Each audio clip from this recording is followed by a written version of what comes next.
Home buyer की तकलीफ ये है कि एक तो उसको ईएमआई देनी पड़ रही है और दूसरा उसको रेंट भी देना पड़ रहा है। जी, जो डिले पोजेशन है ये आम जनता के लिए एक सबसे बड़ी शिकायत है या फिर कोई और भी आम शिकायतें हैं? पूरी दुनिया में जो प्रॉपर्टी बिकती है जी। वो बनते हुए अंडर कंस्ट्रक्शन प्रॉपर्टी बिकती है।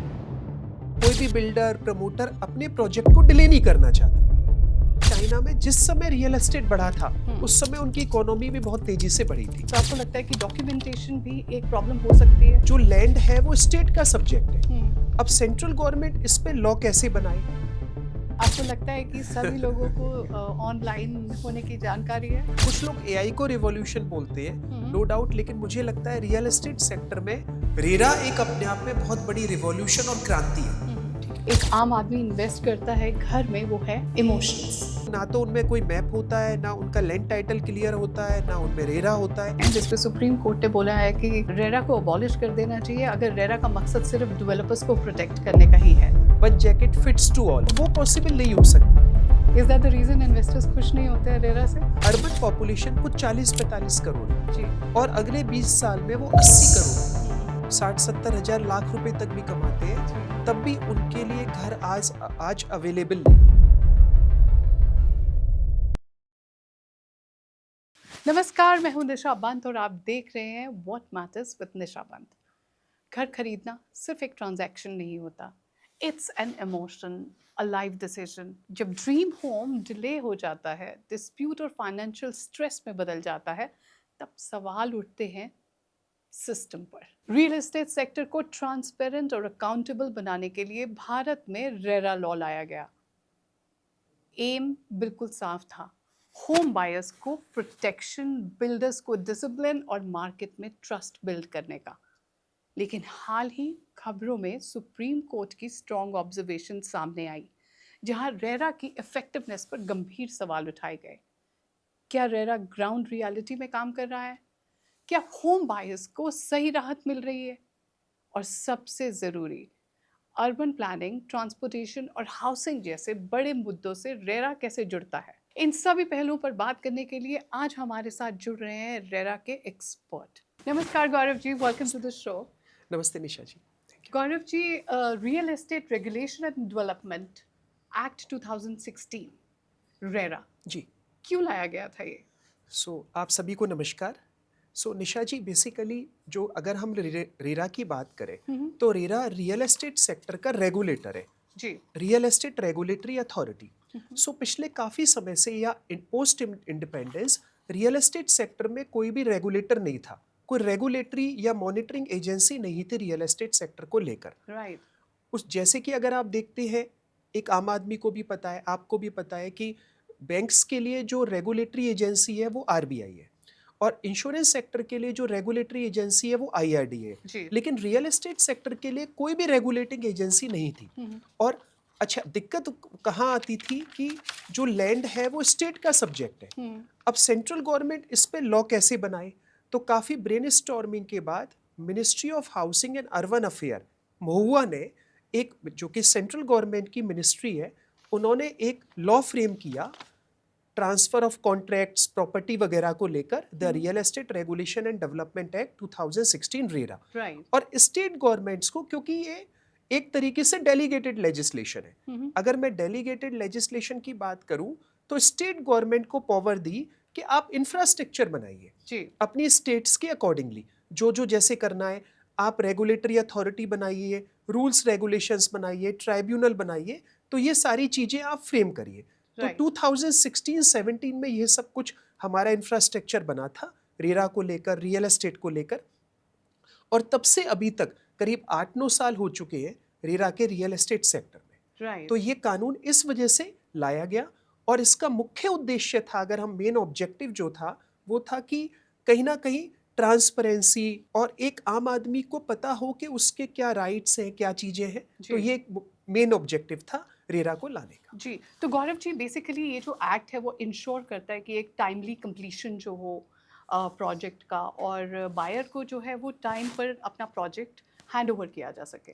जी, तो बेसिकली एक ऑर्डर और अकाउंटेबिलिटी जो है रियल एस्टेट सेक्टर में, ये लेकर आता है वो एक्ट।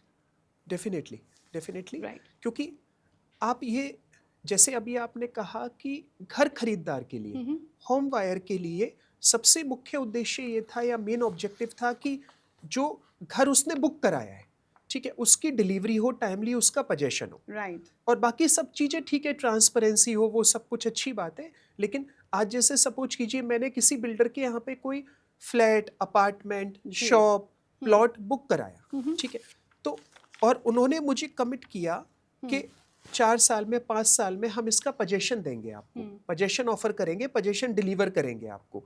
तो वो पोजेशन बायर को मिले, क्योंकि एक्चुअली होता क्या है निशा जी कि पूरी दुनिया में जो प्रॉपर्टी बिकती है जी। वो बनते हुए अंडर कंस्ट्रक्शन प्रॉपर्टी बिकती है। जी। अगर आप इसको इस तरीके से सोचेंगे कि अगर रेडी टू मूव होता तब तो इस सब चीज की जरूरत ही नहीं थी, जी, बिल्कुल। इतना सब कुछ करने की, बिल्कुल।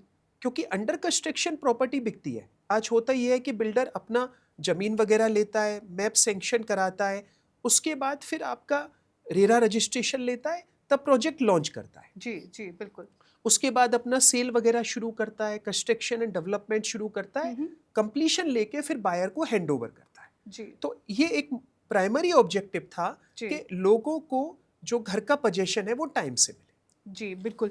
और गौरव जी, इसमें हमारे पास में प्रोटेक्शन भी है as benefit from the RERA act, जो हमारे पास में एक प्रोटेक्शन हमें कानून देता है जी रेरा के जी जरिए, जी और हमारे पास में ग्रीवियंस रिड्रेसल का भी एक प्रावधान है इसमें। जी। आप प्लीज उसके बारे में कुछ कहना चाहेंगे? सो बेसिकली अगर हम लोग बात करें रेरा को लेकर, तो नो डाउट रेरा में कानूनी बड़ा अच्छा वो है सिस्टम, जी। ग्रेवियंस रिड्रेसल का सिस्टम है, एडजुडिकेटिंग मैकेनिज्म भी है, स्पीडी डिस्प्यूट रिड्रेसल है। अगर सपोज कीजिए मैं किसी बिल्डर से घर बुक कराता हूँ और अगर मुझे घर का पोजेशन टाइमली नहीं मिलता जी। या मुझे लेट मिलता है, तो उसके लिए मैं रियल एस्टेट रेगुलेटरी अथॉरिटी, हर स्टेट में निशा जी एक अथॉरिटी बनी हुई है। जी। यूपी की जो अथॉरिटी है उसका हेडक्वार्टर लखनऊ है। अगर हम लोग हरियाणा की बात करें तो उसके 2 हेडक्वार्टर है, गुड़गांव और पंचकुला, वहाँ 2 अथॉरिटी है। इसी तरीके से दिल्ली में है। तो होम बायर वहाँ पे जाके उनकी वेबसाइट और पोर्टल पे जाके वहाँ कंप्लेंट लॉन्च करेगा होम बायर, और वहाँ अपना उनका फिर नोटिसेस वगैरह आते हैं, उनमें डेट्स मिलती हैं, तो उस तरीके से चीज़ें फिर चलनी शुरू हो जाती है। तो एक ग्रेवियंस रिड्रेसल का बहुत बड़ा स्कोप इसमें बनता है। राइट। और एक तरह से अगर देखा जाए तो पेनल्टी के उस पर अगर डिले है हमारे पोजेशन में या फिर नॉन कंप्लायंस है, तो हमारे पास में कानूनी तौर से पेनल्टीज हैं जो कि डेवलपर पर इम्पोज करी जा सकती हैं।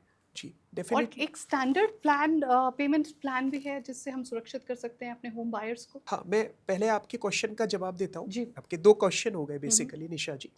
सो फर्स्ट क्वेश्चन में आपने पूछा कि जी पेनल्टीज क्या होंगी, समराइज करें अगर इसको, तो पेनल्टीज को लेकर ये है कि अगर कोई बायर है, अपना होम बायर है, आम आदमी है, कोई घर बुक कराता है और उसको बिल्डर ये बोलता है कि 5 साल में, 4 साल में, बेसिकली रियल एस्टेट सेक्टर में बिल्डर प्रमोटर एक ही टर्म होती है, ठीक है, तो 4 साल में, 5 साल में उसको घर मिलेगा, घर का पोजेशन मिलेगा, लेकिन वो पोजेशन नहीं मिलता और उसको पोजेशन बायर को 7वें साल में मिलता है, 7th ईयर में मिलता है, ठीक है। तो इन दैट सिनेरियो अब होम बायर की तकलीफ ये है कि एक तो उसको ईएमआई देनी पड़ रही है, राइट। हर महीने के महीने उसको अपनी इंस्टॉलमेंट की किस्त देनी पड़ रही है, ईएमआई, और दूसरा उसको रेंट भी देना पड़ रहा है। होम बायर की प्रॉब्लम ये है। तो उस सिनेरियो में दोनों चीजें उसको देनी पड़ रही है, तो कहीं ना कहीं एक बिल्डर की भी ड्यूटी है कि वो अपना प्रोजेक्ट टाइमली कंप्लीशन करे, 5 ईयर में करे, या जो भी कमिटमेंट डेट है, जो भी एग्रीमेंट में जो डेट है उससे वो पूरा करे। अगर वो नहीं देता है तो MCLR+1 ये लॉ ने सेट किया है, SBI MCLR, जो करीब करीब अभी 8.5-9%, 8.5 और 9% के अप्रोक्सीमेट है, +1, तो 10%। गवर्नमेंट ने ये कहा कि 10% जो होम लोन के रेट के बराबर है, वो बिल्डर, अब हमारे एग्जाम्पल में आते हैं तो 2 साल का डिले है, 5 ईयर वर्सेस 7 ईयर, तो 2 ईयर्स के लिए उसको इंटरेस्ट मिलेगा। जी बिल्कुल जी। तो इस तरीके से ये तो बड़ा अच्छा वो है, होम बायर को लगता है ठीक है, कम से कम मुझे कंपनसेट तो किया जाएगा। जी बिल्कुल, कॉम्पनसेट किया जाएगा। पर कॉम्पनसेशन में आपने जहाँ बात करी कॉम्पनसेशन की, गौरव जी, कॉम्पनसेशन में भी डिले हो जाता है, तो वो डिले मतलब जबकि हमारे पास में प्रावधान है, सेक्शन 18 हमें बिल्कुल क्लियरली कहता है रेरा का कि अगर आपको प्रॉपर्टी जो है आपका प्रोजेक्ट है वो जी टाइमली जी नहीं डिलीवर हुआ है या फिर कोई नॉन कंप्लायंस हुई है प्रोजेक्ट के साथ में, तो आपको कानूनी प्रावधानों के मुताबिक आपको रिफंड और रिफंड के साथ साथ आपको इंटरेस्ट और कॉम्पनसेशन की भी जो हमारे को प्रोविजन है वो है। पर फिर भी उसके बावजूद भी किसी किसी केस में ये देखा गया है कि जो कॉम्पनसेशन जो है वो बहुत ही डिले हो जाता है। तो क्या आपको लगता है कि मतलब ऐसे डिले का जहाँ पर क्लाइंट ऑलरेडी एक इमोशनल स्ट्रेस से गुजर रहा है क्योंकि उसे प्रॉपर्टी का टाइमली डिलीवरी नहीं मिली है, तो क्यों वो डिले हो जाती है, फर्दर डिले क्यों होता है कॉम्पनसेशन को मिलने में? देखिए निशा जी, होता क्या है, इसके कई सारे एस्पेक्ट हैं। आपने कहा कि जो जैसे अभी हमने बताया MCLR+1 से कंपनसेशन इंटरेस्ट मिलना था, राइट। इंटरेस्ट मिलना था, बेसिकली ये हम्म। पीनल इंटरेस्ट है या इंटरेस्ट है, ठीक है। तो मैंने जो पैसा इन्वेस्ट किया, मुझे घर नहीं मिला, मुझे मेरा अपार्टमेंट नहीं मिला, तो मुझे उसकी एवज में गवर्नमेंट ने या बिल्डर ने गवर्नमेंट ने मतलब प्रोविजन बनाया, बिल्डर ने कंपनसेट किया। जी। लेकिन अब होता ये है कि बिल्डर को के पहले दो बातें करते हैं, इसमें दो बातें निकलती है, पजेशन को लेकर एक रिफंड की निकलती है, एक कंपनसेशन की निकलती है। राइट। तो कंपनसेशन के केस में यूजुअली जो बिल्डर को कंपनसेशन देना होता है वो इमीडिएटली देना होता है। लेकिन अब होता ये है कि क्योंकि ये जो रियल एस्टेट सेक्टर है बड़ा कैपिटल इंटेंसिव सेक्टर है, पूरा पैसा प्रोजेक्ट में लग जाता है। कोई भी बिल्डर प्रमोटर अपने प्रोजेक्ट को डिले नहीं करना चाहता, राइट। क्योंकि उन्हें पता है अगर प्रोजेक्ट डिले हुआ तो इसके बड़े ह्यूज रिpercussions होंगे। तो अब अपने प्रोजेक्ट से पैसा बाहर निकालना पेनल्टी कंपनसेशन के लिए उनके लिए थोड़ा मुश्किल होता है। ये बड़ा प्रैक्टिकल एस्पेक्ट है। जी। उसके अलावा बायर के लिए ये रहता है कि मुझे वो कंपनसेशन कंटिन्यूअसली मिले।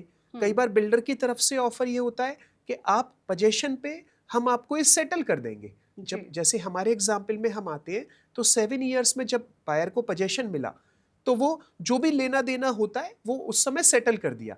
मतलब जो बायर को देना है ऑफर ऑफ पोजेशन पर, फाइनल रजिस्ट्री वगैरह पे, और जो बिल्डर को देना है तो वो यूजुअली सेटल हो जाता है। लेकिन कई बार बिल्डर नहीं भी मानते हैं तो बायर को फिर रेरा अथॉरिटी वगैरह को अप्रोच करना होता है, रेरा अथॉरिटी में अपना केस फाइल करना होता है कि मुझे कंपनसेशन दिलाया जाए। जी। ये सिनेरियो जी। कंप्लेंट तो फाइल कर सकते हैं पर जी। होम बायर्स जो है, पर क्या लगता है आपको ये जो प्रोसेस है कंप्लेंट फाइलिंग का, ये कितना कम्बरसम है और कितना मतलब जो बायर है उसके लिए इस प्रोसेस में जाना कि वो कंप्लेंट फाइल करे रेरा में, तो अथॉरिटी इस चीज़ की कितनी जल्दी वो कर पाती हैं, इस चीज़ को प्रोसेस कर जी। पाती हैं? सो निशा जी, अगर मैं इसकी बात करूं कि आपने पूछा कि कितना कम्बरसम है और कितना मुश्किल है एक आम आदमी के लिए, जी। बायर के लिए जिसको लॉज रूल्स रेगुलेशंस का नहीं पता जी। होता, तो इसका बैकग्राउंड ये है कि आप जो कोई भी बायर है वो ऑनलाइन कंप्लेंट फाइल कर सकता है। जी। हर रेरा अथॉरिटी की पोर्टल बनी हुई है, वेबसाइट, वहाँ जाएं आप, ऑनलाइन अपनी कंप्लेंट फाइल करें, वहाँ प्रोजेक्ट वगैरह सेलेक्ट करें, ऑनलाइन कंप्लेंट फाइल करें। 1000 रुपीज़ की फ़ी देनी होती है कंप्लेंट के रजिस्ट्रेशन के लिए। उसके बाद फिर ये अथॉरिटी में जाती है, रेरा अथॉरिटी में। जी। वहाँ ये पूरा सिस्टम प्रोसेस होता है, बायर के पास नोटिस आता है, बिल्डर के पास नोटिस आता है, और आप ये मान के चलें कि करीब 6 से 8 महीने में या 1 साल में ये complete usually generally disposed of हो जाती है 4-5 तारीख में। जी। क्योंकि बायर के भी एडवोकेट्स आएंगे या बायर खुद प्रेजेंट होगा, जी। बिल्डर की तरफ से भी लीगल रिप्रेजेंटेटिव आएंगे, Representatives, तो वो yes. या बिल्डर खुद प्रमोटर खुद प्रेजेंट होंगे, तो दोनों तरफ से वो करीब 4-5 कंप्लेंट्स की हियरिंग में, मतलब वो 4-5 उसमें हियरिंग में वो सेटल हो जाती है कंप्लेंट। जी। ये जी। तो एक सिनेरियो ये रहता है। अगर इसकी तुलना हम लोग कंज्यूमर कोर्ट से करें, कंज्यूमर कमीशन से करें, तो वहाँ पे बहुत कम्बरसम होता था। जी। ठीक है, इनफैक्ट यहाँ रेरा में जो कंप्लेंट्स की बात करें तो मोस्ट ऑफ दी जो कंप्लेनेंट्स है वो खुद ही अपीयर होते हैं, not with the legal representative. Yes. लेकिन अगर हम लोग कंज्यूमर कमीशन की बात करें तो वहाँ पे कंप्लेंट 5 ईयर और 7 ईयर तक चलती थी। और इसके पीछे भी बड़ी एक इंटरेस्टिंग स्टोरी है कि जब पार्लियामेंट में ये सारी चीज़ें चल रही थी या जब ये डिस्कशंस चल रहे थे 2013 से लेकर 16 तक, तब ये बात आई थी कि क्यों ना कंज्यूमर कमीशन को ही कि वहाँ पे या कंज्यूमर फोरम पर ही डिस्ट्रिक्ट, स्टेट, नेशनल एक एक जस्टिस को वहाँ दिया जाए, या वहाँ पे एक एक और एक पर्सन और हो जाए जो कि Right. रियल एस्टेट के मैटर्स देखें। लेकिन गवर्नमेंट की जो अप्रोच थी वो प्रोएक्टिव थी, ना कि रिएक्टिव। कि Right. ऐसा हो ही क्यों? क्योंकि हमें रियल एस्टेट सेक्टर में एक रेगुलेटर की जरूरत थी, जी तो इस वजह से वो सब नहीं हुआ जी और अपना रेरा का लॉ आया। जी। ऐसे। तो गौरव जी, आप कह रहे हैं कि कंप्लेंट जो है वो बहुत अच्छे से रेरा एड्रेस करता है, पर ऐसे बहुत सारे केसेस होते हैं जहाँ पर रेरा के बियॉन्ड भी जाता है, जैसे कि ट्राइब्यूनल्स में अपील फाइल की जाती है, जी और आई जी थिंक कभी कभी अपील जो है वो प्रमोटर के थ्रू जो है वो फाइल की जाती है। प्रमोटर्स अपनी अपील फाइल करते हैं, जी जो कि फर्दर डिले कर देता है मैटर को, एक प्रोलॉन्ग कर देता है। तो कॉम्पनसेशन मिलना फिर इन दैट सिनेरियो कितनी दूर तक चला जाता है एक आम आदमी के लिए? क्या ये जी जी। जर्नी उसके लिए डिफ़िकल्ट नहीं हो जाती है? हाँ, जन्नी, आपका कहना बिल्कुल ठीक है निशा जी, क्योंकि देखिए हमारा डेमोक्रेटिक रिपब्लिक है, तो कहीं ना कहीं सबको, सबका राइट है अपनी कंप्लेंट को या उसको to to attain the finality, right. Finality तक ले जाना जी उसको। फाइनलिटी तो सुप्रीम कोर्ट तक जाती है, जी। ठीक है, हुँ, ऑनरेबल सुप्रीम कोर्ट तक जाती है। लेकिन अब इस वाले सिनेरियो में अगर हम लोग देखें तो पहले रेरा अथॉरिटी हो गई। हुँ, अगर रेरा अथॉरिटी ने बिल्डर के अगेंस्ट में या बायर के अगेंस्ट में कोई ऑर्डर दे दिया, जी। जो भी केस हुआ उसमें हुँ, ऑर्डर हुँ, पास किया रेरा अथॉरिटी ने, उसके बाद विद इन 60 डेज जो अग्रीव्ड पार्टी है, हुँ, बीट बायर या हुँ, बीट बिल्डर प्रमोटर, तो वो ट्राइब्यूनल में, रियल एस्टेट अपीलेट ट्राइब्यूनल में वो अपीयर हो सकता है, राइट। मतलब अपना अपील फाइल कर सकता है हुँ, बेसिकली। हुँ, और हुँ, वो नो डाउट फिर, हालांकि ट्राइब्यूनल का प्रोसेस हुँ, भी बहुत फास्ट है, रियल एस्टेट अपीलेट ट्राइब्यूनल का, उनके यहाँ भी कंप्लेंट जो सॉरी अपील 5-6 महीने में डिस्पोज्ड ऑफ हो जाती है, हुँ, ठीक है। लेकिन फिर भी नो डाउट, अब यूँ तो उसके बाद भी आप हाई कोर्ट भी जा सकते हैं, जी। लेकिन जनरली आप ये मान के चले कि 60-70% मैटर्स में रेरा अथॉरिटी तक ही डिस्पोज्ड ऑफ रहता है, हुँ, उसके बाद बहुत ही कम मैटर्स ट्राइब्यूनल जाते हैं। जी। तो बट हाँ ये है। अगर 60-70% रेरा अथॉरिटीज़ के पास ये सॉर्ट आउट हो जाता है जी मैटर, जी गौरव जी, तो इसका जो मेन हमारा रेरा का मेन उद्देश्य जो है वो बेसिकली ये है कि प्रोटेक्ट करना, ट्रांसपेरेंसी को प्रमोट करना, होम बायर्स के इंटरेस्ट को प्रोटेक्ट करना, और रियल एस्टेट सेक्टर को जो है रेगुलेट करना। तो आपको लगता है कि मतलब कोई सिग्निफिकेंट स्ट्राइड रेरा के थ्रू की गई है इसमें, उसकी इफ़ेक्ट्स को बढ़ाने के लिए? जी बिल्कुल। बेसिकली अगर निशा जी हम बात करें तो रेरा अथॉरिटी, जो रेरा का ऑब्जेक्टिव है, hmm. Not only with the regulation but the right. Development of the sector also. क्योंकि अगर अगर हम लोग सेक्टर की बात करें, रियल एस्टेट सेक्टर की, जैसे जी। कि हम थोड़ी देर पहले अभी बात भी कर रहे थे before hmm. Starting of podcast, hmm. कि आज रियल एस्टेट सेक्टर हमारी जीडीपी का हम्म। अमूमन जो रिपोर्ट्स आती है वो 10% देता है, hmm. But it's not about 10%।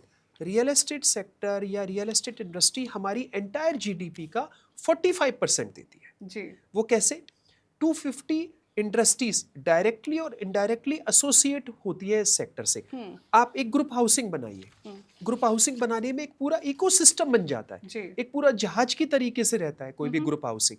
तो आप समझ सकते हैं कितने सारे लोग को रोजगार मिलता है, एम्प्लॉयमेंट मिलता है, जी, तो इकोनॉमी में भी बहुत अच्छा बहुत बड़ा इम्पैक्ट कंट्रीब्यूट आता कर है, रहा है। ह्यूज। और अगर हम चाइना की भी बात करें तो चाइना में जिस समय रियल एस्टेट बढ़ा था, उस समय उनकी इकोनॉमी भी बहुत तेजी से बढ़ी थी, राइट। ठीक है। तो ये जो this authority is not, RERA authority is not only about the regulation but about the development also, ठीक है। क्योंकि अभी बहुत कम समय हुआ है निशा जी, 8-9 साल ही हुए हैं, चीजें चल रही हैं, प्रॉब्लम्स एनॉर्मस है, ठीक है। कंट्री बहुत बास्ट है, 140 करोड़ की पॉपुलेशन है, तो धीरे धीरे चीजें संभलती हैं। अगर आज हम सेबी की भी बात करें, 30-40 ईयर्स हुए चीजों को सेटल होने में। तो उसी तरीके से रियल एस्टेट सेक्टर में भी है, अथॉरिटीज काफी एफर्ट्स कर रही हैं चीजों को लेकर। और खास तौर से अगर मैं चर्चा करूं इस, मतलब इस शो पर, तो सबसे इंपॉर्टेंट है डिजिटाइजेशन। डिजिटाइजेशन को लेकर चीजें काफी प्रोग्रेसिव है। राइट। सो बेसिकली आप ये कहना चाहते हैं कि it is fostering trust between a developer and a buyer. Definitely. Right. और अगर वो नहीं हो पाता है कहीं किसी भी तरीके से, अगर बायर का, होम मेकर का ट्रस्ट ब्रेक हो जाता है, तो हमारे पास में कानून के प्रावधान हैं और पेनल्टीज़ जो है वो हमें दी गई हैं। जी बिल्कुल। तो गौरव जी, मैं पढ़ रही थी कि यूपी रेरा में 2024 में 259 प्रोजेक्ट्स जो हैं वो रजिस्टर किए गए हैं और it had significant increase in 2025 ji from 259 to 308 projects. तो जो एक मार्केट में इंडस्ट्री पे एक सिग्निफिकेंट इम्पैक्ट जो है वो इसका देखा गया है। बट डिस्पाइट दैट आपको लगता है कि कुछ चैलेंजेस है जो इसकी रेरा की इम्प्लीमेंटेशन है दैट वेरीज अक्रॉस स्टेट्स? जी जैसे हमारे पास में गौरव जी, अगर मैं आपको कह पाऊँ कि महारेरा है हमारे पास में, जैसे which has very like robust system Maharashtra में महारेरा का, और बहुत ही सिग्निफिकेंट पॉलिसीज़ हैं इनके पास में, and it has very effective dispute resolution system as well. और जो यूपी रेरा है वो भी बहुत अग्रेसिवली एड्रेस करते हैं डेवलपर्स के डिफ़ॉल्ट्स को। So is it the same throughout India या फिर state to state it differs? कहीं सिस्टम जो है रेरा का बहुत ही इम्प्लीमेंटेशन जो है वो बहुत मजबूत है, कहीं कमज़ोर? सो बेसिकली निशा जी, अच्छा क्वेश्चन है आपका, गुड क्वेश्चन। सो बेसिकली अपना अगर हम लोग रेरा के इम्प्लीमेंटेशन की बात करें जी। तो रेरा के इम्प्लीमेंटेशन में शुरू में काफ़ी चैलेंजेस रहे थे, ठीक है, क्योंकि हर स्टेट को अपना एक इंफ्रास्ट्रक्चर बनाना था। Right. हमने अपने बातों की शुरुआत में भी डिस्कस किया था कि हर स्टेट को अपना रूल्स, रेगुलेशन, ट्राइब्यूनल, वेबसाइट वगैरह सब कुछ बनानी थी, Right. ठीक है। तो कहीं ना कहीं किसी चीज़ों में स्टेट्स में आगे पीछे चीज़ें हुई थी कि जो बड़ी स्टेट्स हैं, क्योंकि वहाँ बड़ी पॉपुलेशन है, बड़ी प्रॉब्लम्स हैं, तो सब आगे पीछे चीज़ें हुई थी। जी। कहीं पर ट्राइब्यूनल लेट बना, कहीं पर वेबसाइट लेट जी, बनी, absolutely. कहीं पे अथॉरिटी लेट फॉर्म हुई, तो वो सब चीज़ें थी। लेकिन हम्म। आज के देश में आप मतलब मैं आपको एक डेटा पॉइंट देता हूँ, almost in the entire country, हमारी कंट्री में 28 स्टेट्स और 8 यूनियन टेरिटरीज हैं हमारे भारत गणराज्य में। जी। तो 1,50,000 प्रोजेक्ट्स रजिस्टर्ड है, Right. 1.5 लाख। Right. आप सोचिए कितना बड़ा ह्यूज वो है अपने आप में Yes, कि ये डेटा 1,24,000. 1,50,000 50,000. हाँ, All right. 1.5 लाख Okay. करीब, ठीक है। और इससे कितना बड़ा एम्प्लॉयमेंट लोगों को मिल रहा है, और एग्रीकल्चर के बाद सिंगल लार्जेस्ट सेक्टर है जो कि सबसे ज्यादा एम्प्लॉयमेंट देता है, रियल एस्टेट और कंस्ट्रक्शन इंडस्ट्री, Right. ठीक है। अच्छा, अब महाराष्ट्र का आपने दिया एग्जाम्पल, 2 स्टेट्स का आपने एग्जाम्पल दिया, महाराष्ट्र और यूपी। तो महाराष्ट्र की अगर हम बात करें तो महाराष्ट्र में हाउसिंग एक बहुत पुराना वो है, Right. Concept. कॉन्सेप्ट। आज से 50 साल पहले जी, बिल्कुल। मूवीज में भी दिखाया करते थे जी। कि वो मेरी टोपी नीचे गिर जाती है जी, जब मैं जी। ऊपर Tall देखता हूँ, buildings, हाँ टॉल जी। बिल्डिंग्स को लेकर, ठीक है। लेकिन नो डाउट आज अगर हम एनसीआर की बात करें, जहाँ आज हम बैठे हैं, वहाँ भी 40 माले की, 50 माले की बिल्डिंग बड़ी आसानी से बन रही है। बिल्कुल बिल्कुल। और कई बार तो ये डिस्कशन भी आता है कि RERA is because of Delhi NCR. Right. तो दिल्ली एनसीआर में सबसे ज्यादा प्रॉब्लम्स थी, और इसी की वजह से ऑनरेबल यूपी रेरा में भी 55,000 कंप्लेंट है, 55,000। और कंट्री की लार्जेस्ट प्रॉब्लम्स हमारे इस धरती की प्रॉब्लम है, यहाँ की Right. प्रॉब्लम है। तो आप सोच सकते हैं कि इतनी प्रॉब्लम्स को एड्रेस करना, उसके लिए चीजें करना बहुत बड़ा चैलेंजिंग टास्क है। चीजें हो रही हैं, समय लगता है, नो डाउट, थोड़ा सा पेशेंस रखने की तो जरूरत है, जी। ये है। बट हाँ, ये ठीक है कि चीजें हर स्टेट में इम्प्लीमेंटेशन के चैलेंजेस रहे हैं। जी। तो गौरव जी, आप क्या ये बता सकेंगे कि हमारे पास में रेरा से रिलेटेड एपेलेट ट्राइब्यूनल्स जो हैं वो सब स्टेट्स में हैं, या अभी कुछ स्टेट्स ऐसे रह गए हैं जहाँ पर अभी ये ट्राइब्यूनल्स इस्टेब्लिश नहीं किए जा सके हैं? सो निशा जी, अपीलेट ट्राइब्यूनल की हम बात करें तो ऑलमोस्ट 28 या 29 स्टेट्स में अपीलेट ट्राइब्यूनल रेगुलरली फंक्शन कर रहे हैं। Right. आउट ऑफ 36, 28 स्टेट्स और यूनियन टेरिटरीज, अभी ये लेटेस्ट का डेटा पॉइंट है। Right. और कुछ कपल ऑफ स्टेट्स में इंटरिम चल रहा है, कुछ Right. गवर्नमेंट की तरफ से अपॉइंटेड चल रहा है। लेकिन हाँ, 75%, 75-80% स्टेट्स में बहुत अच्छे से फंक्शन कर रहा है, barring few north east states. Right. वहाँ पर अपना लैंड के अपने अलग अलग कॉन्सेप्ट है, नागालैंड हो गया, मिजोरम हो गया, जो नॉर्थ ईस्ट 8 स्टेट्स है। तो बाकी सब एंटायर कंट्री में ट्राइब्यूनल बहुत अच्छे से सक्सेसफुली फंक्शन कर रहा है। गौरव जी, अगर एफिकेसी इतनी अच्छी है तो इतने चैलेंजेस क्यों? आई थिंक अभी भी बहुत सारे ऐसे होम बायर्स हैं जी जी जिन्हें अपना कॉम्पनसेशन नहीं मिल पाया है टाइमली। अभी भी वो चक्कर लगा रहे हैं अथॉरिटीज़ के, ट्राइब्यूनल्स के, तो उन्हें वो रिलीफ नहीं मिल पा रहा है, टाइमली रिलीफ जो है वो नहीं मिल पा रहा है। क्या फैक्टर्स आपको लगता है कि इन्वॉल्व हैं, मतलब इतने डिलेड जस्टिस सिस्टम के? आपको लगता है कि मतलब कोर्ट्स आर ओवरबर्डन्ड? हाँ। You So, think that's the reason, और कोई और फैक्टर्स भी इन्वॉल्व हैं कि जिसकी वजह से हमें जस्टिस जो है वो इतनी जल्दी नहीं मिल पाता है? देयर आर मल्टीपल रीजंस दिशा जी। हम्म। और अगर मैं बात करूँ तो एफिकेसी को लेकर कि सबसे बड़ा, जैसे एक पॉइंट तो आपने खुद ही बता दिया कि ओवरबर्डन्ड है, जी। क्योंकि कंप्लेंट्स काफ़ी है। शुरू का जो बैकलॉग है, अगर रेरा इसका बैकग्राउंड देखें, इसकी हिस्ट्री देखें, रेरा 2017 में आया था, ठीक है। और 2017 में आने के से पहले के जो प्रोजेक्ट्स थे, जो कि 10-15 ईयर्स से पहले से चल रहे थे, जो लीगेसी प्रोजेक्ट्स थे, आपने जो कंप्लेंट्स की बात की, रेरा अथॉरिटी में जो बायर चक्कर लगा रहा है, ट्राइब्यूनल में लगा रहा है, उसमें 60-70% या 75% वो लोग हैं जो कि 2018-17 से पहले के लोग हैं, बिफोर रेरा रिजीम। अगर हम इसको, इस डिस्कशन को दो पार्ट में कर सकते हैं, बिफोर रेरा रिजीम और पोस्ट रेरा रिजीम, राइट। ठीक है। नो डाउट रेरा आने के बाद चीजें काफी रेगुलर हुई हैं। अब आज बिल्डर को 170-30 के 3 बैंक अकाउंट्स ओपन करने होते हैं, एस्क्रो का सिस्टम है, RERA regulatory and monitoring authority है, कॉन्स्टिट्यूशनल बॉडी है, स्टैच्यूटरी बॉडी है, तो चीजें हो रही है। अच्छा, उसके बाद अगर हम इम्प्लीमेंटेशन के एक नेक्स्ट पॉइंट की बात करें, तो वहां पे एक बड़ा चैलेंज ये आता है कि रिकवरी को लेकर। जैसे आज रेरा अथॉरिटी ने कोई ऑर्डर पास कर दिया, ठीक है, अब उसमें MCLR+1 9-10% रेट ऑफ इंटरेस्ट का उन्होंने अवॉइड कर दिया ऑर्डर, ठीक है। उसके बाद फिर बायर को उसका पैसा नहीं मिलता, ठीक है। तो वो उनके, क्योंकि जो एक्ट है उसमें अभी थोड़ा एनफ टीथ नहीं है। कई बार पेपर टाइगर का भी कॉन्सेप्ट आता है कि जी चीजें हो रही है लेकिन बस पेपर पे हो रही है, ठीक है। वो जो रिकवरी सर्टिफिकेट होता है, आरसी की जो वैल्यू है, वो डिस्ट्रिक्ट एडमिनिस्ट्रेशन को भेजी जाती है, राइट। तो डिस्ट्रिक्ट एडमिनिस्ट्रेशन को उसमें फिर आप समझते हैं वो भी ओवरबर्डन है, ओवरबर्डन है, और डिले हो जाता है वहां से, डिले हो जाता है, थोड़ा मैनेज भी होती है चीजें, तो वो सब चीजें रहती हैं कहीं ना कहीं। तो आपको लगता है ये चैलेंजेस हैं? एक तो हमारे पास में जो ट्राइब्यूनल्स हैं जिसके बारे में हमने बात करी, ओवरबर्डन है, बैकलॉग है, और डॉक्यूमेंटेशन की भी आप प्रॉब्लम देखते हैं कि डॉक्यूमेंटेशन भी कहीं प्रॉपर नहीं है, शायद जो आम जनता है उनको इसके बारे में पूरी जानकारी नहीं है जी। तो जिसकी वजह से डॉक्यूमेंटेशन है जो वो वापस आ जाता है, फिर उन्हें करेक्शन करके फिर उसे रीफाइल करना पड़ता है। तो आपको लगता है कि डॉक्यूमेंटेशन भी एक प्रॉब्लम हो सकती है, वन ऑफ द चैलेंजेस? जी नहीं निशा जी, नो डाउट डॉक्यूमेंटेशन एक चैलेंज है, लेकिन अगर हम लोग बात करें तो रेरा अथॉरिटीज़ ने, अगर हम यूपी की, हरियाणा, दिल्ली या नॉर्थ की बात करें जहां हम आज बैठे हैं, तो वहाँ each and every state RERA authority ने बहुत काम किया है डॉक्यूमेंटेशन को लेकर। बड़ा अच्छा इंफ्रास्ट्रक्चर भी बनाया है, ऑनलाइन रोबस्ट मैकेनिज्म है, बारिंग फ्यू स्टेट्स को छोड़ के बाकी सब ऑनलाइन ही है, या कहीं पर ऑनलाइन ऑफलाइन दोनों है, ठीक है।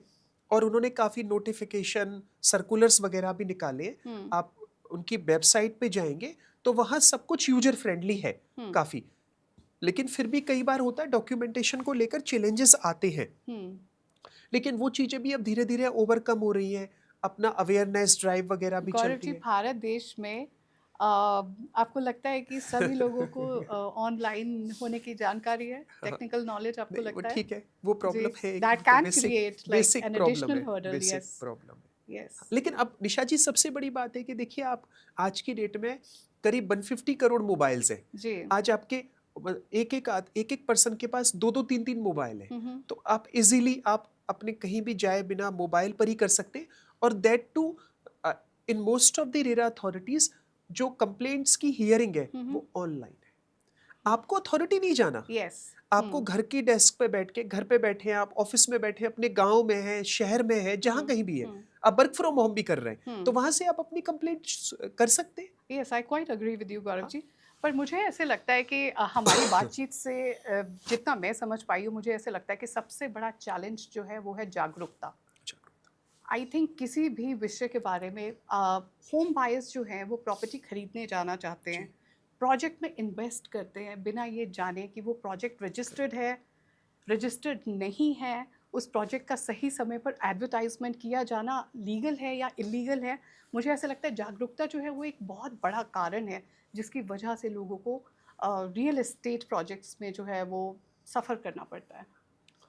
ये क्वेश्चन मच अवेटेड था, मैं सोच रहा था कि निशा जी इस पॉइंट पे आए। जी। तो बेसिकली ये था कि जागरूकता की आपने बहुत अच्छी बात कही कि अ, अगर हम थोड़ा सा बैकग्राउंड में इसको लें, डिटेल में जाएं, तो कई बार मुझसे लोग पूछते हैं या हमारी टीम से लोग पूछते हैं कि हमें रेरा की ज़रूरत क्यों होती है, जी या रेरा या जैसे कई बार आती है Noida authority, greater Noida authority, इनमें क्या फ़र्क है। ठीक है, आपने पॉइंट बोला, मैं थोड़ा सा और उसको डिटेल में ले जा जी रहा हूँ प्लीज कि बिल्डर ज़मीन लेता है, ज़मीन परचेज करता है, हम्म उसके बाद फिर वो अपने मैप सेंक्शन कराता है। जब वो मैप सेंक्शन कराता है, मैप सेंक्शन कराने का काम नोएडा और ग्रेटर नोएडा अथॉरिटी का है। Right. जो लोकल डेवलपमेंट अथॉरिटी होती है वो मैप सेंक्शन करती है। अगर हम डीडीए की बात करें या अगर हम लोग हरियाणा में डीटीसीपी की बात करें तो वो मैप सेंक्शन करती है। Right. ठीक है, मैप सेंक्शन करने के बाद बिल्डर अपना कंस्ट्रक्शन शुरू कर सकता है, बिल्डर अपना फावड़ा लगा सकता है। ठीक है, लेकिन अब अगर आपको सेल शुरू करनी है, जी थर्ड पार्टी राइट्स क्रिएट करने हैं, राइट ठीक है, तो उस सिनेरियो में या अगर आपको अपनी फ्लैट बेचने हैं बिल्डर को, तो हमें रेरा की जरूरत होती है। जी जी तो बायर्स के लिए सबसे मुख्य बात, जैसे अभी आपने पूछा, तो वो जरूरी है कि आपको ये पता हो कि हम लोग रेरा रजिस्टर्ड प्रोजेक्ट में ही इन्वेस्ट करें, कहीं अनऑथराइज्ड इन्वेस्ट ना करें। जी क्योंकि बिल्कुल आजकल होता क्या है कि अनऑथराइज्ड इन्वेस्टमेंट बहुत हो रहे हैं। ठीक है, कहीं कहीं कहीं किसी किसी जगह पे, मतलब वो कच्ची कॉलोनियों वगैरह का कॉन्सेप्ट होता है। ठीक है, तो वो ना तो उनमें कोई मैप होता है, ना उनका लैंड टाइटल क्लियर होता है, ना उनमें रेरा होता है। एब्सोल्युटली और रेरा होने के बाद एक बहुत अच्छी बात है कि आपका एक स्टाम्प लग गया जी कि बिल्कुल कहीं ना कहीं रेरा अथॉरिटी ने सब कुछ चेक किया है। बिल्कुल आप बिल्कुल सही कह रहे हैं गौरव जी। और आई थिंक आज की हमारी कॉन्वर्सेशन से मैं ही अपने व्यूअर्स को बता देना चाहती हूँ, हम दोनों की तरफ से, कि जो रेरा एक्ट का सेक्शन 3 है वो बहुत ही क्लियरली ये बात करता है कि कोई भी प्रॉपर्टी जी जो कि रजिस्टर्ड रेरा के साथ में नहीं है, प्रमोटर उस प्रॉपर्टी उस प्रोजेक्ट को लेके अगर एडवर्टाइज कर रहा है, बुकिंग ले रहा है, सेल कर रहा है या फिर ऑफर टू सेल कर रहा है, तो वो कॉन्ट्रोवेंशन है, जी कानून की कॉन्ट्रोवेंशन है। और उसके लिए आई थिंक सेक्शन 59 के अंडर वो पनिशेबल भी है। पनिशेबल तो पनिशेबल। आई थिंक व्यूअर्स को बहुत ही सोच कर अपने प्रोजेक्ट का सिलेक्शन करना चाहिए, और प्रोजेक्ट के साथ साथ प्रमोटर का भी सिलेक्शन बड़ी ही बड़ी सोच के जरूर। करना चाहिए। जी तो Gaurav ji, coming back to the point जहां हम बात कर रहे थे कि जो डिले पोजेशन है एक अपने आप में ही बहुत बड़ा मुद्दा है, अभी तक भी रिजॉल्व नहीं हुआ है ये मुद्दा। इस मुद्दे की वजह से आज भी जो है रियल एस्टेट इंडस्ट्री में प्रॉब्लम्स देखी गई हैं। तो आपको लगता है कि ये इट्स जो डिले पोजेशन है ये आम जनता के लिए एक सबसे बड़ी शिकायत है, या फिर कोई और भी आम शिकायतें हैं आम जनता की? निशा जी, डिले पोजीशन नो डाउट एक बड़ी प्रॉब्लम है। और जब मुझे लगता है कि जब मैं अपना घर बुक करता हूँ, जी ठीक है, तो देखिए सबसे बड़ी मुख्य चीज़ आती है आज की एक आम आदमी के लिए, रोटी कपड़ा और मकान। रोटी और कपड़ा तो वो फिर भी जुटा लेता है, जी लेकिन बिल्कुल। जब वो मकान की बात पे आता है तो वो बड़ा मुश्किल हो जाता है। और कहीं ना कहीं फिर उसको जैसे भी करके वो बिल्डर्स के पास जाना होता है, उनकी शरण में जाना होता है। जी बिल्कुल। ठीक है, तो उसके बाद फिर चीज़ें शुरू होती हैं। अच्छा, डिले पोजीशन को लेकर बायर के मन में तो एक डर हमेशा रहता ही है, जी क्योंकि मैंने जैसे अभी बातों के दौरान बताया था, उसकी ईएमआई भी चल रही है और उसका रेंट भी चल रहा है। ठीक है, तो उसके लिए बड़े चिंता का विषय होता है। लेकिन अगर हम लोग प्रमोटर के भी एंगल से बात करें तो प्रमोटर भी, क्योंकि देखिए आज हम जो डिस्कस कर रहे हैं एक 360 डिग्री अप्रोच है चीजों को लेकर के, कैसे कैसे चीजें चलती हैं। तो प्रमोटर भी ऑल अलोन इसके लिए रेस्पॉन्सिबल नहीं है। कोई भी बिल्डर ये नहीं चाहेगा कभी भी कि उसका प्रोजेक्ट डिले हो, अगर वो कोई सीरियस बिल्डर है जिसको कि काम करना है, ठीक से काम करना है। राइट ठीक है, वो हमेशा ये चाहेगा कि मुझे अपना ब्रांड क्रिएट करना है, मेरा टाइम से चीजें पूरी हो, और अदरवाइज पेनल्टी इंटरेस्ट भी बहुत हैवी है। अच्छा, उसके पीछे एक बड़ा कारण ये भी है कि बिल्डर को काफी सारे एनओसीज और सैंक्शन लेने होते हैं। जी बिल्कुल। तो वो भी कहीं ना कहीं हर डिपार्टमेंट उसमें इन्वॉल्व होता है, काफी सारी अथॉरिटीज इन्वॉल्व होती है। Not only RERA, apart from this come से कम 10 से 15 एनओसीज और लेनी होती है। राइट तो बड़ा मुश्किल होता है वो भी लेना। जी बिल्कुल। और उसके बिना, अच्छा बड़ी इंटरेस्टिंग बात है, अगर हम लोग यहाँ की बात करें तो आज नोएडा, ग्रेटर नोएडा में एक लैंड यूज की बहुत बड़ी प्रॉब्लम है, क्योंकि यहाँ यहाँ जमीन अलॉटेड जमीन है, यहाँ लीज होल्ड लैंड है, राइट तो बिल्डर के माना ड्यूज है, तो वो उसकी वजह से पोजेशन नहीं दे पाता, ठीक है, वो एक सिनेरियो बन जाता है। राइट अगर बिल्डर ने काम पूरा भी कर दिया तो अथॉरिटी ने लेकिन उसको कंप्लीशन सर्टिफिकेट नहीं दिया, सीसीओसी नहीं दिया, राइट तो उस वाले सिनेरियो में वो बायर को पोजेशन कैसे देगा, क्योंकि बिना कंप्लीशन के बायर को पोजेशन नहीं दे सकता बिल्डर, वो एक प्रॉब्लम आती है, ठीक है। अच्छा, उसके अलावा क्या है कि कई सिनेरियोज में ये भी देखा जाता है कि बायर्स पोजेशन ले लेते हैं, उसके बाद जो बिल्डर की डिमांड है वो भी पूरी नहीं होती, वो थोड़ा सा वहां भी एक लैकिंग होता है, जी ठीक है। या इस तरीके की और भी बहुत सारे मल्टीपल रीजंस आते हैं जिसकी वजह से पोजेशन में डिले होता है। तो गौरव जी, हमने अभी बात करी डिलेड पोजीशन को लेकर, और आपने कई सारे एस्पेक्ट्स जो है वो हमें समझाए डिलेड पोजीशन के अराउंड। तो आपको लगता है कि एक्सेसिव एडवांस पेमेंट जो है वो भी एक शिकायत हो सकती है आम जनता के लिए? क्योंकि जितना मैं समझती हूँ, I think as per rule, as per law, 10% से ज़्यादा कोई भी प्रमोटर को नहीं एक्सेप्ट करना चाहिए एडवांस पेमेंट। तो आई थिंक कई लोग ऐसे हैं, कई क्लाइंट्स भी जो है उनसे सुना गया है कि एडवांस पेमेंट जो है वो ज़्यादा ले ली गई है, डिपॉजिट ले लिया गया है, और जबकि अग्रीमेंट टू सेल जो है वो नहीं किया गया है। बिल्कुल निशा जी, इस तरह की बातें भी हैं इंडस्ट्री में, रियल एस्टेट में, कि आपके क्वेश्चन में 2-3 क्वेश्चन है, एक एक करके सबको अलग अलग ब्रेक जी। करते हैं। तो बेसिकली ये था कि आपने कहा कि एडवांस पेमेंट ज़्यादा ले लिया, जी ठीक है। तो इसकी शुरुआत इस तरीके से रखते हैं, मैं आपको एक एग्जांपल से इसको बेहतर समझाता हूँ। सपोज कीजिए 1 करोड़ रुपए का आज फ्लैट है, ठीक है। तो एक एग्जांपल से, नोशनल एग्जांपल, तो उसमें से हमने 1 करोड़ रुपए के फ्लैट में जो बिल्डर अभी शुरू में ले सकता है वो 10% अमाउंट मैक्सिमम ले सकता है। जी तो 10% अमाउंट के साथ उसको अपना एग्रीमेंट फॉर सेल, जिसको कि पॉपुलरली बिल्डर बायर एग्रीमेंट भी बोलते हैं, जी बीबीए, बिल्कुल। वो एग्जीक्यूट करना है। और इनफैक्ट उसको एग्जीक्यूट ही नहीं करना, उसको सब रजिस्ट्रार ऑफिस में जाके लोकली रजिस्टर्ड भी कराना है। एब्सोल्युटली। तो ये बड़ा इंपॉर्टेंट है कि उसको सब रजिस्ट्रार ऑफिस में जाके रजिस्टर्ड कराना है, ठीक है। तो रजिस्ट्रेशन होने के बाद फिर बाकी के बचे जो 90 लाख रुपए, 90 लैक्स, उसकी बिल्डर इंस्टॉलमेंट बनाएगा, जी और वो इंस्टॉलमेंट अपने एग्रीमेंट फॉर सेल में मेंशन भी करेगा, ठीक है। और वो जो इंस्टॉलमेंट होगी वो CLP प्लान होता है, कंस्ट्रक्शन लिंक्ड पेमेंट प्लान। तो उसके अकॉर्डिंगली, जैसे आपका 3rd फ्लोर की कास्टिंग है, 6th फ्लोर की कास्टिंग है, तो वो प्रोपोर्शनेटली डिमांड होगी, जी। ऐसा नहीं है कि वो कोई एग्जॉर्बिटेंट होगा। राइट अगर कोई ऐसी बात है तो बायर चाहे तो बिल्डर से बात कर सकता है जी कि जी मुझे तो मेरा आप CLP प्लान ही दीजिए, ठीक है, बिफोर परचेजिंग, ठीक है। तो उसके बाद फिर धीरे धीरे जैसे जैसे फ्लोर की कास्टिंग होगी, बायर अपनी डिमांड पे करता रहेगा। जी, लेट बिल्कुल। से जैसे 10 डिमांड्स आई या 9-10 डिमांड्स आई, तो हमारे एग्जाम्पल में 9-9 लाख रुपए की एक डिमांड हो गई, जी और फाइनली ऑफर ऑफ पोजेशन पे फाइनल डिमांड आएगी। जब बिल्डिंग का कंप्लीशन आ जाएगा प्रोजेक्ट का, उसके बाद फिर बायर अपनी फाइनल डिमांड पे करेगा, और उसके बाद रजिस्ट्रेशन का प्रोसेस शुरू होगा, रजिस्ट्री का, जी, सेल बिल्कुल, डीड का। बिल्कुल तो इस तरीके से सिस्टम है। जी। अगर इसके अलावा कोई कुछ चीजें हैं तो वो फिर लीगली ठीक नहीं है। जी, तो प्रमोटर के लिए 10% से ज़्यादा नहीं ले एस्टिमेटेड सकता। कॉस्ट ऑफ प्रोजेक्ट से तो नहीं एक्सेप्ट करना चाहिए ना? नहीं निशा जी, एस्टिमेटेड कॉस्ट ऑफ प्रोजेक्ट्स ये नहीं है। बेसिकली अगर हम अपने एग्जाम्पल में बात करें तो फ्लैट की कॉस्ट से ज़्यादा नहीं ले सकता। फ्लैट की कॉस्ट 1 करोड़ रुपीज़ है, और उसमें 10% यानी कि 10 लाख रुपए से ज़्यादा वो नहीं ले सकता बायर से। 10 लाख रुपए से ज़्यादा अगर लेने हैं तो पहले BBA एग्जीक्यूट करना पड़ेगा और उसका रजिस्ट्रेशन कराना होगा। जी बिल्कुल। तो गौरव जी, जो रेरा अप्रूव्ड प्रोजेक्ट्स होते हैं तो उसमें भी कुछ अनऑथराइज कंस्ट्रक्शन हो सकती है, या फिर वो अपने मैप प्लान के हिसाब से ही चलते हैं कि मैप प्लान को भी क्रॉस कर सकते हैं अनऑथराइज कंस्ट्रक्शंस में?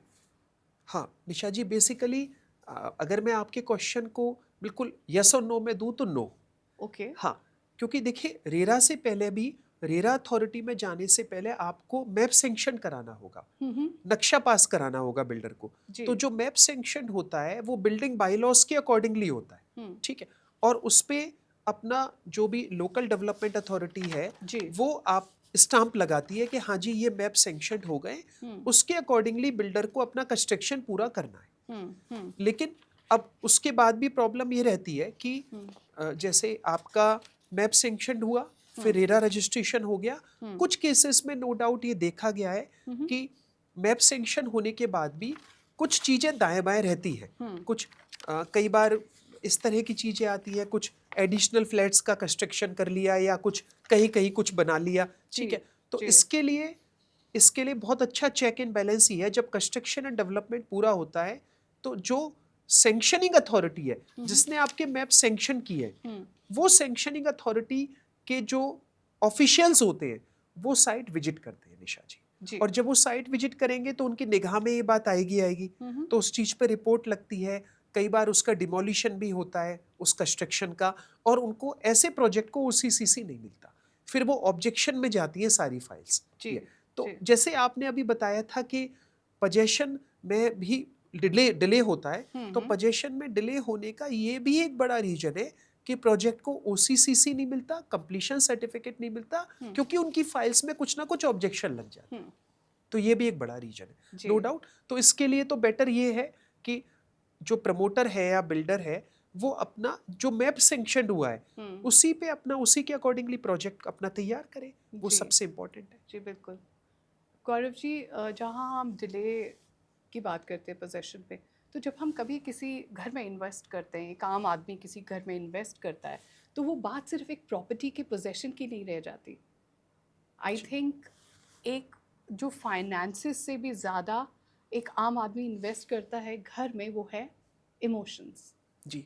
तो डिले इन सच पोजेशन आपको लगता है कि एक अनसर्टेनिटी जो लाइफ में है वो क्रिएट कर देता है, किसी की रिटायर में, किसी की वेडिंग में, जो हमारी लाइफ में चेंजेस वो लेकर आता है, तो उसको कैसे रेरा कैसे उस चीज़ को मीट करता है? नहीं, आपका कहना बिल्कुल ठीक है कि घर हमारे लिए इमोशंस होते हैं। जी बिल्कुल। एक आम आदमी के लिए या हम इंडियंस के लिए हमारी कल्चर, सोसाइटी, सिविलाइजेशन, शादी ब्याह, उन सब में भी बड़ा एक बहुत वाइटल रोल प्ले करते हैं। इनफैक्ट अगर जब मैरिज का डिस्कशन होता है तो तब ये बात जरूर आती है कि के लड़के के पास या लड़की के पास घर है कि नहीं, घर है कि नहीं। तो ये बात बड़ा इंपॉर्टेंट पॉइंट है अपने आप में।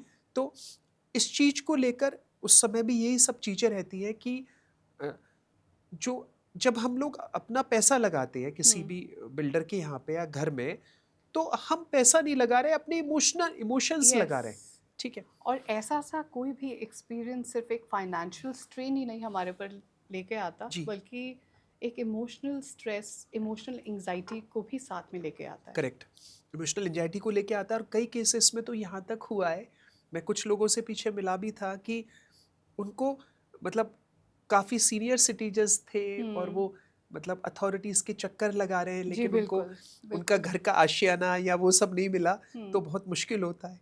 ये और लॉ की कोई जानकारी भी नहीं है, लॉ की कोई जानकारी नहीं है, या बिल्कुल अब जैसे दोनों हस्बैंड वाइफ है, एजेड हैं, कोई साथ में कोई और नहीं है, तो बहुत मुश्किल होता है उस समय। लेकिन फिर भी ठीक है, चीज़ें हो रही है, क्योंकि बहुत बड़ा ट्रस्ट डेफिशिट था। आप ये मान के चलिए, अगर ये एक तरीके से रिवॉल्यूशन है, कुछ लोग AI को रिवॉल्यूशन बोलते हैं, नो डाउट, लेकिन मुझे लगता है रियल एस्टेट सेक्टर में रेरा एक अपने आप में बहुत बड़ी रिवॉल्यूशन और क्रांति है, ठीक है।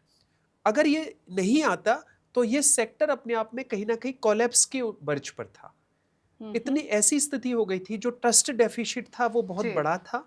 तो अभी चीजें काफी हद तक हो रही हैं, काफी टेक्नोलॉजी का बहुत एडवांसमेंट हुआ है, सहारा लिया जा रहा है। और गौरव जी, जहां हम बात करें इमोशनल स्ट्रेस की, जो कि डिलेड पोजेशन के साथ में आता है, तो होम बायर्स का ट्रस्ट कैसे हम विन कर सकते हैं? सो निशा जी, होम बायर्स की ट्रस्ट की अगर मैं बात करूं तो सबसे इम्पोर्टेंट एस्पेक्ट है कि जो कंप्लेंट्स हैं होम बायर्स की, उनका डिस्प्यूट रिजोल्यूशन, मतलब उनका रिजोल्यूशन बहुत फास्ट हो, प्रॉम्प्ट हो, उनको पोजेशन जल्दी से जल्दी मिले, घर का, अपार्टमेंट का, फ्लैट का, शॉप का, जो भी है, ठीक है।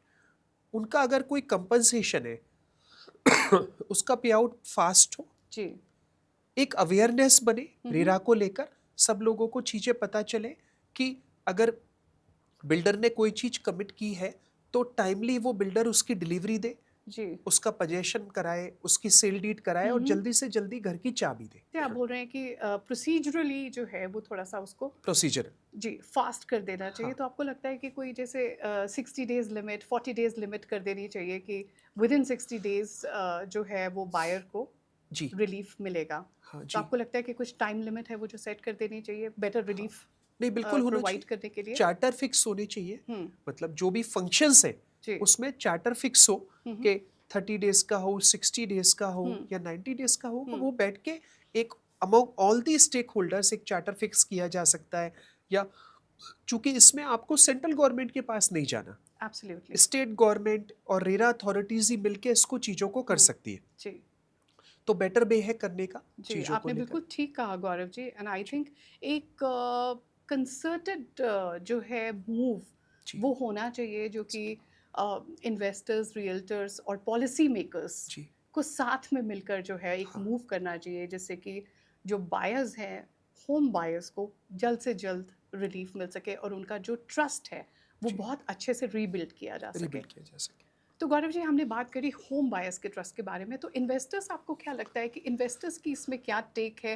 क्योंकि कई इन्वेस्टर्स इस बारे में आर्ग्यू करते हैं कि जो रेरा की अप्रोच है, it's like one jacket that fits all approach है, जो कि जो कि प्रोजेक्ट की वायबिलिटी को इम्पैक्ट करता है, जी स्पेशली फॉर स्मॉलर डेवलपर्स। तो आपको लगता है कि उनका कहना ये है कि रेरा के चलते काम करना मुश्किल हो गया है। तो is it true? Do you agree with that?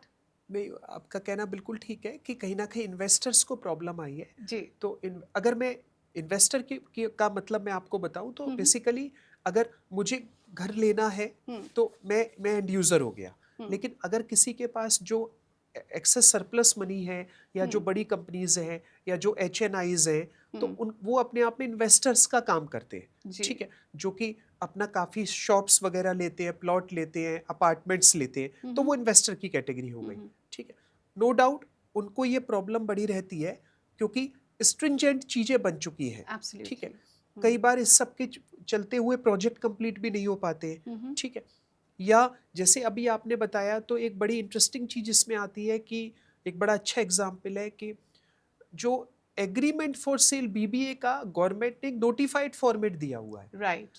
अब वो सबके ऊपर सेम ही एप्लीकेबल है। That exactly. That too residential, yes. Commercial और शॉप्स भी हो गई जी। या जी। प्लॉट्स हो गए। जी। अब ऐसा जैसे आपने बताया one jacket fits to all, yes. तो वो पॉसिबल नहीं हो सकता। जी। तो कहीं ना कहीं इस तरह की चैलेंजेस आ रहे हैं। अच्छा, एक इंटरेस्टिंग बात और आती है इसी से रिलेटेड, अगर 10% पे मुझे अपने एग्रीमेंट फॉर सेल को एग्जीक्यूट और रजिस्टर्ड कराना है, तो इन्वेस्टर का मेन मोटिव होता है कि मैं प्रॉफिट लेके बाहर निकल जाऊं। तो उसको तो ये लगता है कि मैं अपना स्टाम्प ड्यूटी वगैरह का पेमेंट क्यों करूं, राइट। और स्टाम्प ड्यूटी लाखों रुपए में होती है। बिल्कुल। तो वो कहीं ना कहीं उसकी उतनी प्रॉफिटेबिलिटी होती है उस चीज को लेके, तो वो उसकी प्रॉफिटेबिलिटी तो खत्म ही हो जाएगी। जी बिल्कुल। अपना स्टाम्प ड्यूटी हो गई, GST हो गई, तो राइट। एक अपने आप में ये चैलेंज रहता है इन्वेस्टर के लिए। जी।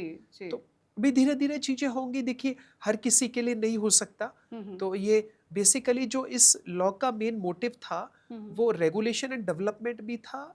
थोड़ा सा इसका फोकस एंड यूजर की तरफ ज्यादा है जी कि बिल्कुल। एंड यूजर के राइट को प्रोटेक्ट करने के लिए, प्रोटेक्ट करने के तो लिए। उसके लिए एडजुडिकेटिंग मैकेनिज्म देने के लिए। जी तो इन्वेस्टर एब्सोल्युटली। को कहीं ना कहीं कई बार हाथ भी अपने जलाने पड़ते हैं इस चक्कर में, सब जी। जी। दिक्कतों में। जैसे कि हमने पहले बोला कि ये एक ऑर्डर और अकाउंटेबिलिटी लाने की जो बात है वो रियल एस्टेट सेक्टर में जी जी वो बात कही गई है रेरा के थ्रू।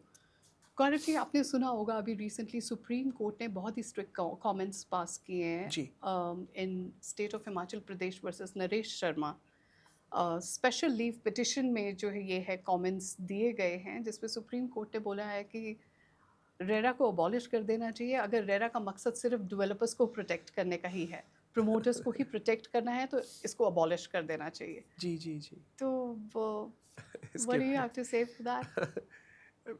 निशा जी, बेसिकली देखिए ऑनरेबल सुप्रीम कोर्ट ने इस पे कहा था, जी। अभी लास्ट थर्सडे को ये हियरिंग थी, तो उसमें ये बात आई थी कि रेरा शुड बी अबॉलिश्ड और स्टेट गवर्नमेंट और central government must revisit it. तो रेरा को लेकर सुप्रीम कोर्ट ने पहले भी काफ़ी कुछ कहा है, जी। थोड़ा तल्ख भी कहा है जी। चीज़ों को लेकर जी। ऑनरेबल सुप्रीम कोर्ट ने, लेकिन प्रॉब्लम्स काफ़ी रही हैं इसमें, इसके इम्प्लीमेंटेशन को लेकर। कहीं ना कहीं अगर प्रॉब्लम्स की मैं बात करूं तो शुरू से लेकर कि एक्ट जो बना था, एक्ट में भी काफ़ी चीज़ों में कमियां रही, कुछ कुछ जगह पे प्लग्स करने की ज़रूरत थी, उसके अमेंडमेंट की ज़रूरत थी। उसके बाद फिर स्टेट गवर्नमेंट ने जो इंफ्रास्ट्रक्चर बनाया वो Right. काफ़ी हेस्ट में बना, Right.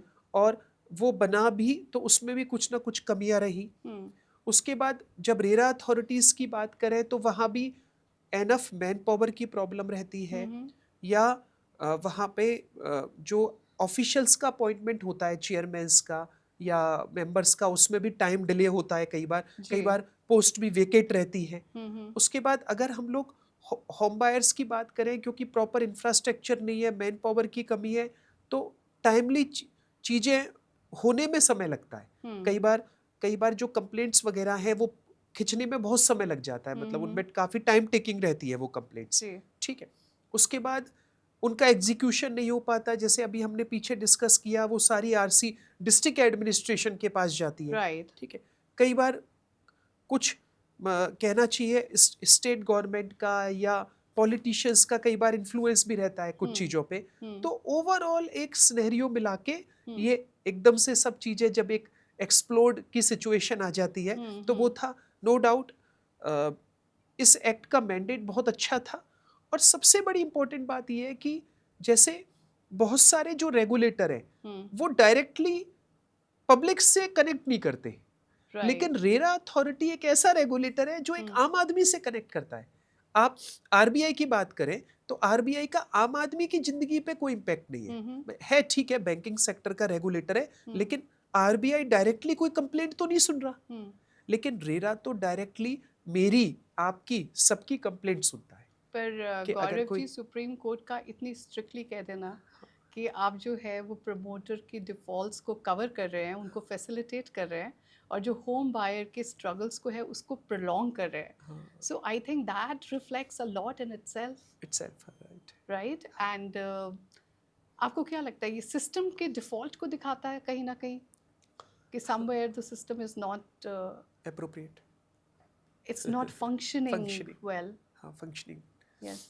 नहीं, वो है ही। जैसे मैंने अभी आपको बहुत सारी चीज़ों के बारे में बताया, सिस्टम नो डाउट प्रॉब्लम्स तो है फंक्शन की को लेकर या Yes. डिलीवरी को लेकर। तो वो चीज़ें जिस हिसाब से होनी चाहिए थी, जो मैंडेट था लॉ का, तो वो नहीं हो पाया। Yes. तो कहीं ना कहीं इसके लिए नो डाउट चीज़ों को रिविजिट करना होगा। सारे जो स्टेक होल्डर्स हैं उनको साथ आना होगा। अगर अगर मैं बात करूँ स्टेक होल्डर को, तो स्टेट गवर्नमेंट हो गई, कंसर्न मिनिस्ट्री हो गई, या रेरा अथॉरिटी हो गई, अपना बायर्स एसोसिएशन हो गई, Right. बिल्डर्स एसोसिएशन हो गई, उन सबको एक प्लेटफॉर्म पे बैठकर हमें सॉल्यूशन निकालने होंगे। जी, जैसे कि मैंने बोला, एक कंसर्टेड एक्शन की कंसर्टेड जो है एक्शन, वो जो आपने ज़रूर बिल्कुल जी, अप्रोप्रिएट वर्ड यूज किया, और not the reactive approach, proactive approach. proactive जैसे approach, अभी पीछे बड़ी absolutely. अच्छी प्रोएक्टिव अप्रोच थी।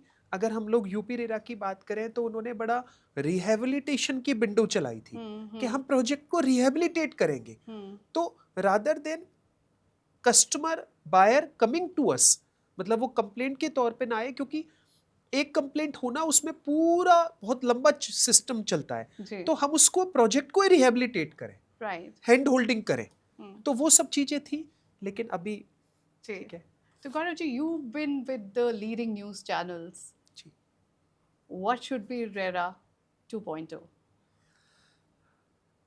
रेरा 2.0 की अगर बात करें हम लोग निशा जी, तो सबसे बड़ा पॉइंट ये है कि टेक्नोलॉजिकल एडवांसमेंट, और अभी जो एआई एलएलएम को लेकर काफ़ी चीज़ें चल रही हैं, आर्टिफिशियल इंटेलिजेंस को लेकर, तो वो कहीं ना कहीं एआई के यूसेस की भी बहुत बड़ी ज़रूरत है रेरा में आने वाले टाइम में 2.0 को लेकर। और टेक्नोलॉजी चीज़ों का एक बहुत बड़ा सॉल्यूशन देती है आपको। एक बड़ी अच्छी बात थी कि आज जैसे अगर हम रेरा में बात करें तो जो भी इंफॉर्मेशन हम देते हैं वो इंफॉर्मेशन हम लोग पीडीएफ की शेप में देते हैं, जी, स्टैटिक शेप में है, और उसका मतलब वो कहीं ना कहीं मशीन अंडरस्टैंडिंग लैंग्वेज में नहीं है। राइट। तो वो एक बड़ी प्रॉब्लम है। तो वो डेटा बस वेबसाइट्स पे जाके, पोर्टल्स पे जाके उसका कोई यूज़ नहीं होता। राइट। तो कम से कम ऐसा यूज़ हो कि मशीन लर्निंग हो वो डेटा अपने आप में, जिससे कि ऑटोमेटिक अलर्ट्स आएँ, चीज़ें ऑटोमेटिक तरीके से हो, प्रोएक्टिवली हो। राइट। ठीक है, वो एक बहुत बड़ा ज़रूरी चीज़ है। उसके अलावा 2.0 में एक्ट में अमेंडमेंट की बहुत बड़ी ज़रूरत है। रेरा को एनफ टीथ मिले। It yes, absolutely. अमेंडमेंट के लिए एक कंसर्टेड एफर्ट्स की ज़रूरत है।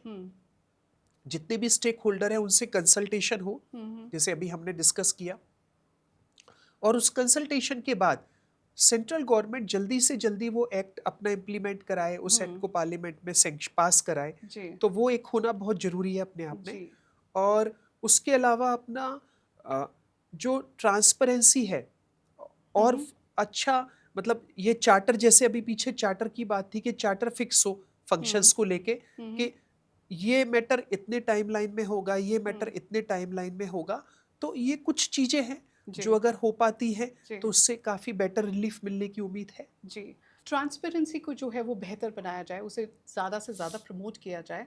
एपेलेट ट्राइब्यूनल्स जो है, मैं समझती हूँ उनके ऑफिशियल्स को बढ़ाया जाए ताकि जो बैकलॉग है वो क्लियर हो सके और ज़्यादा से ज़्यादा लोगों को रिलीफ मिल सके। And I think Gaurav ji, एक जो टाइम लिमिट है वो सेट कर देनी चाहिए कि within these many days relief should be provided ji, to the home buyers. Definitely. And also जो सबसे ज़्यादा इम्पॉर्टेंट पॉइंट है वो है जागरूकता को लेके। अवेयरनेस जो है इस सब्जेक्ट के बारे में जितनी ज़्यादा बढ़ाई जाए उतना होम बायर्स को अपने इंटरेस्ट को प्रोटेक्ट करने की समझ जो है वो ज़्यादा होगी। जी बिल्कुल। और स्कैम्स जो है वो थोड़े कम होंगे रियल एस्टेट सेक्टर को लेकर। नहीं, डेफिनेटली अगर हम बात करें तो एक जैसे बड़ा अच्छा कॉन्सेप्ट है कि हम रेडियो के माध्यम से, रेडियो, यूट्यूब और अपना मेटा प्लेटफॉर्म्स या जो अपना नेशनल टेलीविज़न वगैरह के थ्रू सोर्स से हम लोग जागरूकता फैला सकते हैं। जी और बिल्कुल। एक बहुत अच्छी बात है कि रेरा और म्यूचुअल फंड, जिस तरीके से म्यूचुअल फंड इंडस्ट्री ने अपने साथ लोगों को जोड़ा, जी, करीब absolutely. 11-12 करोड़ सब्सक्राइबर है, it's a huge number.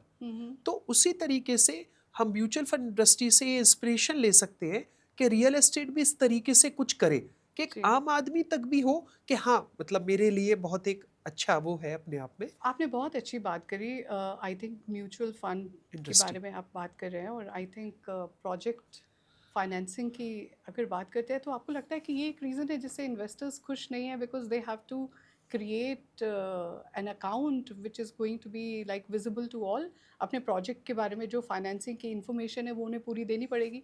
Is that the reason investors खुश नहीं होते हैं रेरा से? बेसिकली अगर इन्वेस्टर्स की बात करें तो इन्वेस्टर्स के लिए तो नहीं, हाँ, जो बिल्डर्स हैं, प्रमोटर्स हैं, उनको ये प्रॉब्लम रहती है। जो रेरा में स्ट्रिंजेंट नॉर्म्स है 170-30 का, वो तो फिर एक लंबा डिटेल डिस्कशन है। जी, एक तो अलग अकाउंट जो है वो क्रिएट करना पड़ेगा। एस्क्रो अकाउंट क्रिएट करना जी होता है, जी, उससे हर्डल्स रहती है कहीं ना। एब्सोल्युटली। गौरव जी, आज के लिए मेरा आपसे आखिरी सवाल, जो आम जनता के लिए घर को पाना वो उनकी अफोर्डेबिलिटी से बहुत दूर जा चुका है, जी, तो आप कुछ कहना चाहेंगे अफोर्डेबिलिटी स्कीम के बारे में? निशा जी, इट्स ए गुड क्वेश्चन कि जो आम आदमी है उसके लिए घर पहुंच से दूर हो चुका है। मेरा आपको ये कहना है कि जो व्यक्ति 10,000 से 50,000 रुपए की सैलरी कमा रहा है, और अगर दोनों हस्बैंड वाइफ भी कमा रहे हैं, दोनों मिला के भी 60-70 हजार लाख रुपए तक भी कमाते हैं, जी। तब भी उनके लिए घर आज अवेलेबल नहीं है। बहुत मुश्किल हो चुका है। आज आप कहीं भी ठीक ठाक सी जगह पर भी फ्लैट लेने के लिए जाते हैं, this question actually close to my heart. Right. तो मैं कोई भी कन्वेंशन होती है, कोई भी वर्कशॉप होती है, मैं जरूर इसको उठाता हूँ अफोर्डेबिलिटी को लेकर। It's basically become a far fetched dream far fetched dreams for many of us. Many of us. तो आज 140 करोड़ की आबादी है और मिडिल और लोअर मिडिल क्लास का ये देश है।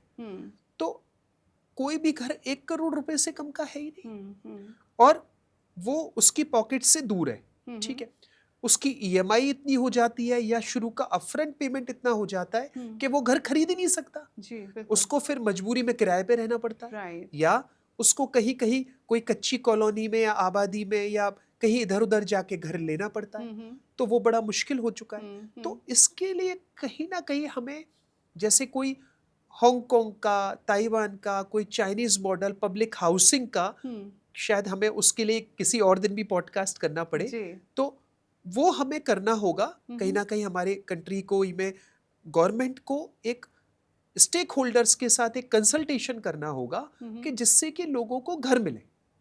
कुछ गवर्नमेंट इनिशिएटिव भी है Gaurav ji, I think M पे समथिंग करके government initiative for affordable houses. नहीं, वो है बिल्कुल, जी। प्रधानमंत्री आवास योजना, PMAY, हम्म, अर्बन और रूरल, राइट। ये दोनों है इनिशिएटिव। पर आप ये मान के चलिए, उसके लिए तो मैं इतना ही कह सकता हूँ निशा जी कि अभी आज की देश में आज की तारीख में हमारे देश की अर्बन पॉपुलेशन कुछ 40-45 करोड़ है, जी। और अगले 20 साल में वो 80 करोड़ होगी। Hmm just half of the population, more than half of the population. तो उसके लिए आपको बहुत बड़ी तैयारी करनी होगी गवर्नमेंट को, सभी को, कि वो urban planning, transportation plus housing, ये 3 ऐसे फैक्टर हैं जो मेजर फैक्टर हैं कि जिनको साथ लेके चलना पड़ेगा, अदरवाइज इसके बिना एक क्योस होगा जी पूरी बिल्कुल। तरीके से कंट्री में। जी Gaurav ji, thank you so much for joining us. आज आपकी दी गई जानकारी से आई एम श्योर वो तमाम लोगों को बहुत फ़ायदा मिलेगा जो अपने घर का सपना देखते हैं। Thank you so much. Thank you Nisha, thank you. बहुत इंसाइटफुल डिस्कशन रही। आज हमने समझा कि रेरा सिर्फ एक लॉ नहीं बल्कि real estate, urban planning, transportation और हाउसिंग इकोसिस्टम से जुड़ा एक फ्रेमवर्क है। सुप्रीम कोर्ट की ऑब्जर्वेशन हो, होम बायर्स की चैलेंजेस हो, या फिर सेक्टर की ग्राउंड रियलिटी, साफ है कि रिफॉर्म्स और स्ट्रॉन्गर इम्प्लीमेंटेशन की ज़रूरत हमेशा है। शुक्रिया हमें आज देखने के लिए, और आज का पॉडकास्ट मैं ख़त्म कर रही हूँ सिर्फ एक ही दुआ के साथ कि रोटी, कपड़ा और मकान, जो इंसान का सबसे बड़ा सपना होता है, वो हर इंसान का सपना पूरा हो।